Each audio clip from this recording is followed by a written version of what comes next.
এক সময় এক গভীর জঙ্গলে এক বাঘিনী থাকত। তার ছিল একটি ছোট্ট বাচ্চা, নরম লোমে ঢাকা, কৌতূহলী চোখ আর সদা চঞ্চল স্বভাব। একদিন বাঘিনী খাবারের সন্ধানে বের হয় এবং বাচ্চাটিকে গাছের নিচে রেখে যায়।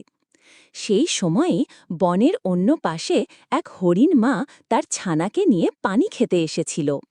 হঠাৎ সেই হরিণ ছানাটি পথ হারিয়ে বাঘের বাচ্চার পাশে এসে পড়ে।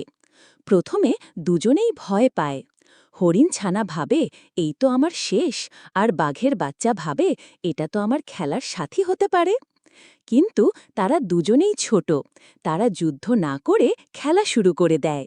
তারা একসাথে পাতা নিয়ে খেলে, একে অপরকে লাফ দিয়ে ভয় দেখায়, আবার হাসে। বিকেলে বাঘিনী ফিরে এসে দেখে তার বাচ্চা আর এক হরিণ ছানা একসাথে ঘুমিয়ে পড়েছে। বাঘিনী প্রথমে গর্জন করে উঠল, কিন্তু নিজের বাচ্চার মুখের শান্তি দেখে থেমে যায়। সে বুঝল বন্ধুত্ব ভয় পায় না, ভালোবাসা শেখায়। তারপর থেকে জঙ্গলের নিয়ম ভেঙে বাঘের বাচ্চা আর হরিণ ছানা একসাথে বড় হতে লাগল। জঙ্গলও চুপি চুপি তাদের গল্প বলে বেড়াল, একটা বাঘ আর হরিণের অসম্ভব কিন্তু সত্য বন্ধুত্বের গল্প।